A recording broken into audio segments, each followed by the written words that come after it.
بسم اللہ الرحمن الرحیم۔ السلام علیکم ویورز، آپ دیکھ رہے ہیں ابراہیم بن ادم اور بلخ کی شہزادی کا 5واں حصہ۔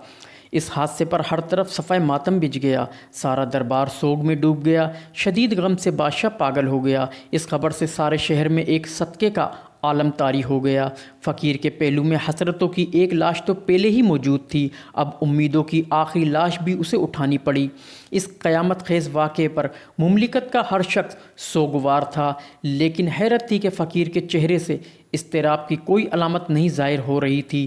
جب تک شہزادی کی تدفین کا سامان ہوتا رہا، فقیر سر جھکائے ساکت اور خاموش بیٹھا رہا۔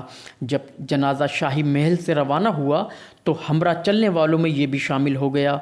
شہر کے سب سے وسیع میدان میں لاکھوں کے ہجوم میں نماز جنازہ ادا کی گئی اور شام ہوتے ہوئے شاہی قبرستان میں شہزادی کو سپرد خاک کر دیا گیا۔ افسوس کے جمال اور زیبائی کا ایک گلرانہ آج کئی من مٹی کے نیچے دبا دیا گیا۔ یہ تنہا ایک شہزادی کی موت نہیں تھی، ساتھ ساتھ بے شمار امیدواروں کی بھی موت ہو گئی۔ رات کی زلف سیاہ کمر سے نیچے ڈھل چکی تھی، سارا شہر سوگوار اداسیوں میں ڈوبا ہوا تھا۔ تنہا ایک فقیر اپنی کٹیا میں جاگ رہا تھا۔ یک بہ یک سناٹے کی بھرپور خاموشی میں تیشہ لیے ہوئے اٹھا اور سیدھا شاہی محل کے قبرستان میں داخل ہو گیا۔ تاج عشق نے اسے بے انتہا حوصلہ مند بنا دیا تھا۔ آستینیں چڑھائی ہوئی آج وہ موت سے لڑنے آیا تھا۔ اپنے جنون پرور یقین کے سہارے آج اسے تقدیر کا فیصلہ بدلوانا تھا۔ سب سے پہلے گھٹنے ٹیک کر اس نے شہزادی کے مدفن کی خاک کا بوسہ لیا۔ اس کے بعد جلد سے جلد قبر کی مٹی ہٹائی۔ چونکہ قبر بالکل تازی تھی، اس لیے جلد ہی تختے تک پہنچ گیا۔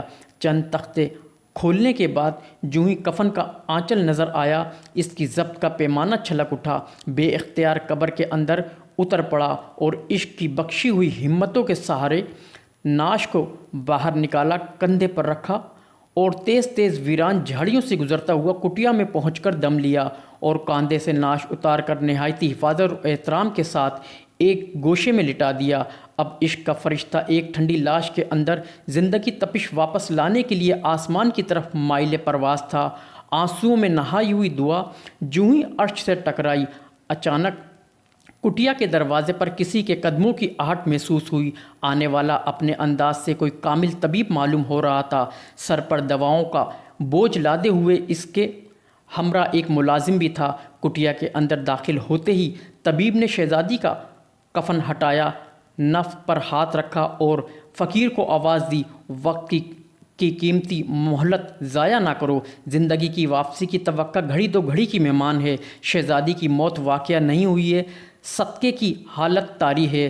زنبیل سے دوائی کی ایک شیشی نکال کر فقیر کو دیتے ہوئے کہا، نہایت تیزی کے ساتھ شہزادی کے تلووں پر اس کی مالش کرو۔ اب فقیر کی پر امید نگاہوں کا عالم قابل دید تھا۔ ادھر اس نے دواؤں کی مالش شروع کی، ادھر طبیب کی نگاہیں شہزادی کے چہرے پہ جم گئی۔